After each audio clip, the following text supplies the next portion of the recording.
Surprise, surprise, it's a client of ours. I'm the one handling your company's account. You should be grateful you can make a living thanks to me. Time to thank me.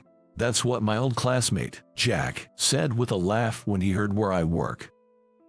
We had reconnected at a middle school reunion, and it seems like after graduating from Harvard, Jack's been working at a major real estate company. His entourage found it hilarious, chiming in with "no way," while Jack himself seemed quite pleased, laughing heartily. In that moment, I felt my patience snap. I immediately shrugged off his hand with all my might, and, with a beaming smile, I told Jack, "Oh, is that so? Well then, let's call off our business deal." I decided then to expose all the information I had and bring him down. My name is George. I'm 42 years old, working at a company that develops and supports apps used by other businesses. Our company's unique selling point is our ability to create customized apps. We handle everything from development to support, tailoring functionalities to each company's needs. We're popular among businesses wanting apps customized for their specific requirements, and we to make a decent profit. Now, I find great satisfaction in my work, but originally, I wasn't interested in app development. Due to family circumstances, I had to start working immediately after graduating middle school, so I didn't have the luxury of choosing a job based on what I wanted to do. Back then, my choices were based solely on salary and benefits, and I sought positions that didn't require a high school diploma. My current company, a kind of startup, was looking for a wide range of talents and didn't focus on educational background. What caught my eye, though, was the flexibility in taking time off. I applied right away, though it seems they weren't expecting a middle school graduate to show up. The interviewer was a bit perplexed, but the company president, who happened to be there, decided to hire me, thinking I'd learn quickly since I had less formal education. The reason I had to work right out of middle school was my father fell. My mother had passed away from illness before I even started elementary school. After that, my father threw himself into his work, as if to escape the pain. But the loss of his beloved wife took its toll. In my second year of middle school, he collapsed, having reached his limit. Seeing this, I resolved to work and support us both. He wasn't in life-threatening condition, but there were days he needed care. That's why being able to take time off was so crucial for me. Over 20 years have passed since then, and recently, Dad's health has been more stable. So, I've been dedicating myself to my job, wanting to repay the company that took a chance on a middle school graduate like me. Then one day, I got an invite to a middle school class reunion. Dad, who's always seen me buried in work, suggested I go. But I was feeling a bit conflicted. It was because of this guy, Jack, who was a classmate back then. Jack, the son of a wealthy family, lived in the biggest house in town and was dead set on becoming a wealthy elite himself. He was the kind of guy who had to be the best at everything, whether it was sports or studies, and I remember him being quite a handful. Back in the day, I was pretty smart and enjoyed studying, so I often scored higher than Jack on tests. Despite his obsession with being the best, Jack seemed to hate studying, as I hardly ever saw him hit the books outside of class. As a result, he resented losing to me and started to bully me. For instance, I used to make my own lunches because my mom wasn't around, and Jack would loudly comment in front of the whole class about how pitiful and poorly colored they were. Then he'd go further, saying it was sad that I had no mom and that my dad didn't care about me. But I didn't think he was worth the trouble, so I just ignored him back then. I knew I was valued by my dad, and though I was annoyed about the lunch comments, I had to admit they didn't look that great. I didn't want to meet Jack, but I was curious about what my old friends were up to. I felt it would be a waste to miss out just because of him, so I decided to go. The reunion was like a casual standing party, where everyone chatted with friends wherever they pleased. I had wondered if I would be able to recognize anyone by face. Surprisingly, everyone still retained their familiar looks, and I was able to quickly reunite with my old friend Mike, with whom I had been close back then. We never ran out of things to talk about, and within 5 minutes, it was like we were back in middle school. Amidst the fun, one person stood out in the center of the room. It was, of course, Jack, looking every bit the elite from a comic book, in a clearly branded suit and a gold luxury watch. He seemed very pleased with his life and career. When asked about his job or family, he'd answer loud enough for everyone nearby to hear. That's how I learned he graduated from Harvard, works at a major real estate company, has a wife and daughter, and his suit cost over $10,000. Many tried to get close to wealthy Jack in middle school, hoping for benefits, and he was surrounded by classmates acting like his entourage today, too. Mike and I, never fans of such crowds, chatted away in a corner, hoping to avoid Jack. Suddenly, Jack raised his voice. "By the way, where's George?" Too ashamed to show up at the reunion, being a middle school graduate and all. His voice dripped with mockery, and both Mike and I cringed.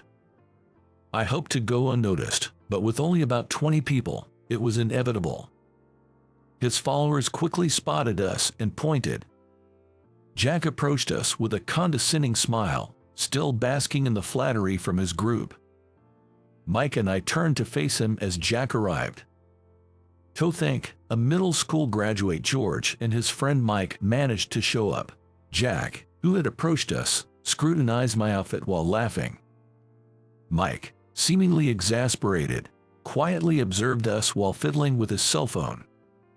In Jack's mind, a middle school graduate equaled being unemployed, it seemed. Sure, someone who graduated from Harvard and worked at a major real estate company probably didn't encounter many middle school graduates. So I thought, maybe his perspective is limited, and reluctantly replied, "I'm not unemployed. I work just like anyone else." At my words, Jack struck a pose of surprise. His followers laughed uproariously, and I couldn't help but feel uncomfortable. Surprised? A company actually hired someone like you.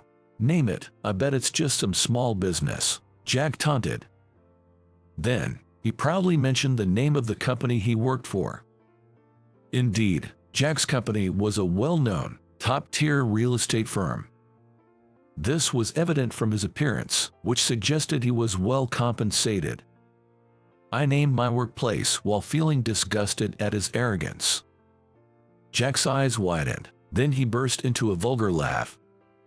"Surprise! You work for one of our clients," he exclaimed. "I handle your company's account. You owe your livelihood to me, so thank me."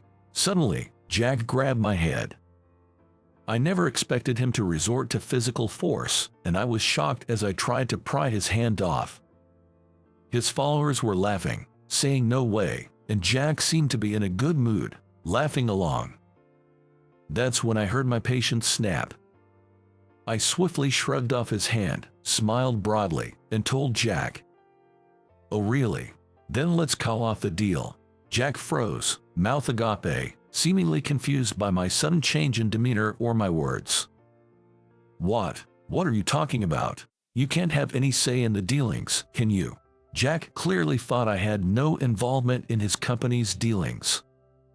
So, with a sigh, I began to explain about the business transactions. Dealing with your company's representative is always a hassle. It's a hot topic at our company. You always look down on us, keep changing your demands, and refuse to pay extra fees. Actually, I am at the core of app development for Jack's company, and also the project manager with the authority to continue or terminate deals.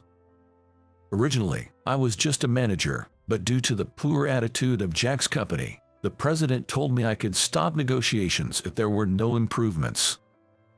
Jack, the representative, always acted like he was doing us a favor by using our app, looking down on our company.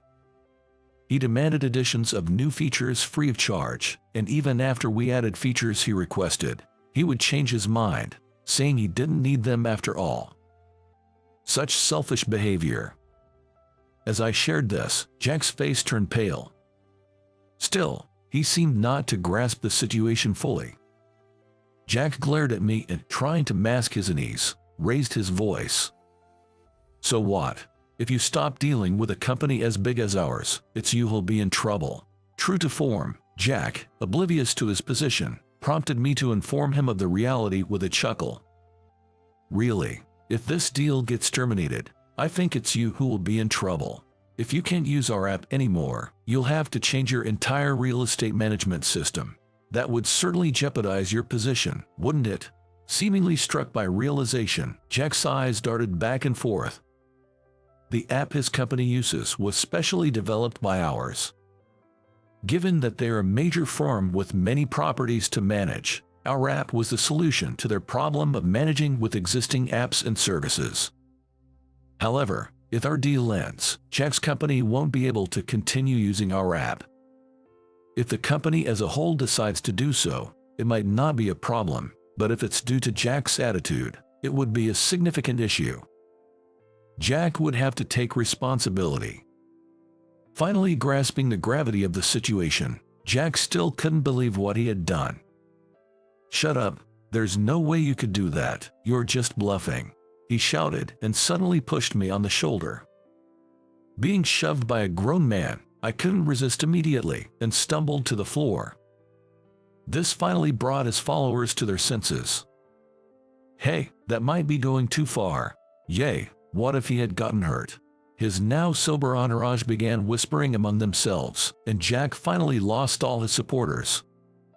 His face growing even paler, Jack trembled, not knowing what to do with the hand he had used to shove me.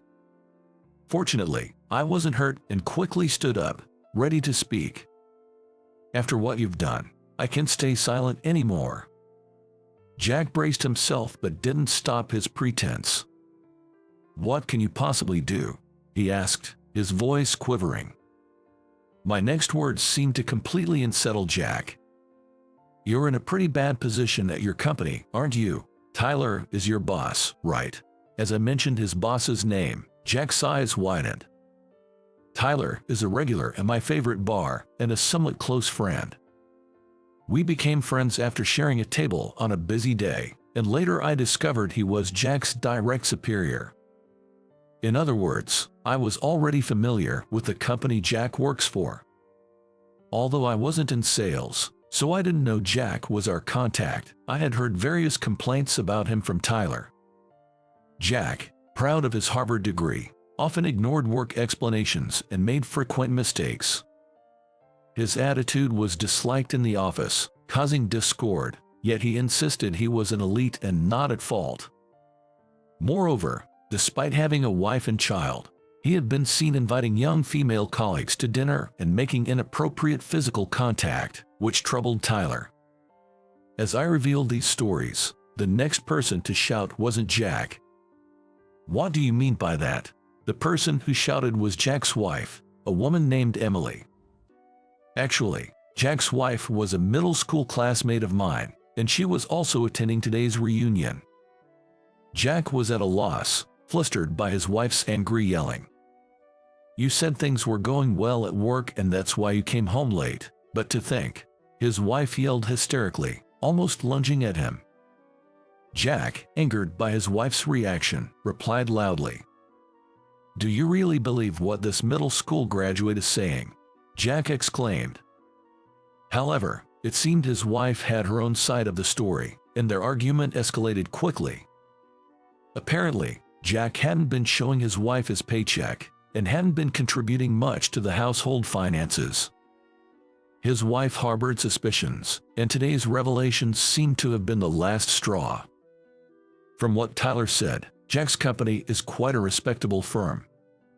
His late arrivals at home were probably not due to work, but rather, spending time with other women. And if he showed his paycheck, the lack of overtime pay would reveal that he wasn't working late. He probably hadn't shared his paycheck to avoid being exposed, but it seemed to have backfired. As his wife loudly demanded an explanation, Jack desperately tried to make excuses.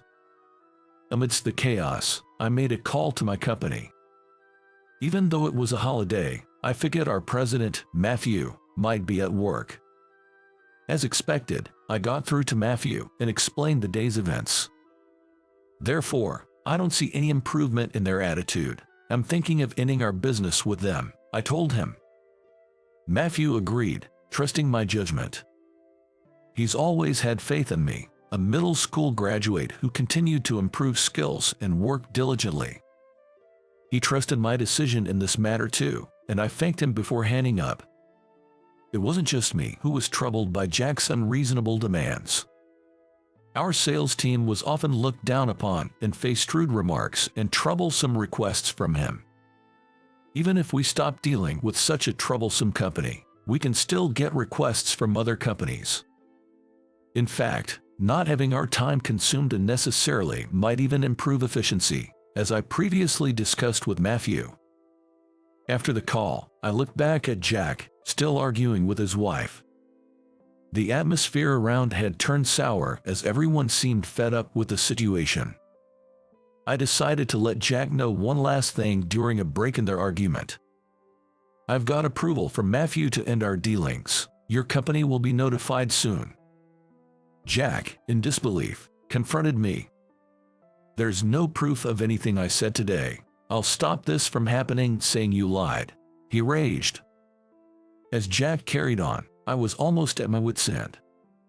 I thought there was no evidence, but then Mike approached. Too bad, Jack. I recorded everything you said and did. Mike showed his cell phone screen, which displayed Jack pushing me. I had thought Mike was just playing with his phone out of disgust for Jack, but he had been recording the whole time. Jack used to make fun of me too, back in the day. Consider this payback, Mike said. Indeed, Mike, disliked by Jack for being friends with me, had also suffered from Jack's harassment as a result. Mike, coming from a single-parent home and making his own lunches, couldn't just ignore my situation. Jack, increasingly infuriated by the composed Mike, raised his voice. How long are you going to hold on to something from our school days? To Jack, seemingly wanting to let bygones be bygones, Mike angrily retorted. Just because we're adults now doesn't mean the grudges from our school days are gone. Plus, you haven't changed at all, have you? Realizing he had no comeback, Jack seemed to accept defeat. He slumped to his knees, collapsing on the spot. Jack's wife continued to berate him relentlessly. Seeing this, I spoke to Mike about leaving the scene together. This is all the consequence of what you've done so far, Jack. You'd better reflect on it, I told him. Whether Jack heard me or not, he slumped further, adopting a pose as if clinging to the floor. His followers, disillusioned by his behavior, drifted away, leaving only Jack and his furious wife behind. Later, I attached the video Mike had sent me and contacted Jack's company to terminate the deal. The next day, someone higher up than Tyler from Jack's company came to apologize. Pale-faced, they kept begging us to continue the business. He was originally a problematic employee. We've decided to let him go after this incident. We'll change the representative, of course, and we hope to continue our business with you. It turned out everything Tyler had said was true, and discussions about Jack's dismissal had been ongoing. His unreasonable demands seemed to have been his own amusement.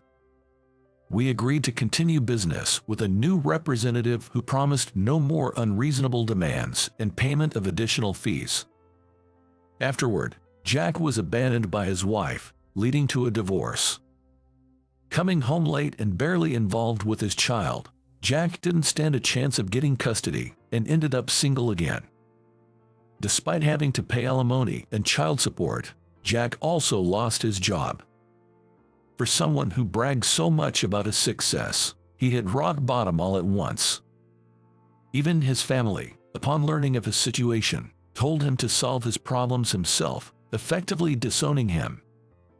So, Jack was left unable to rely on his family. Now, he's working part-time at a convenience store to make ends meet. Working at a regular company would probably be better, but Jack's previous company was a major corporation.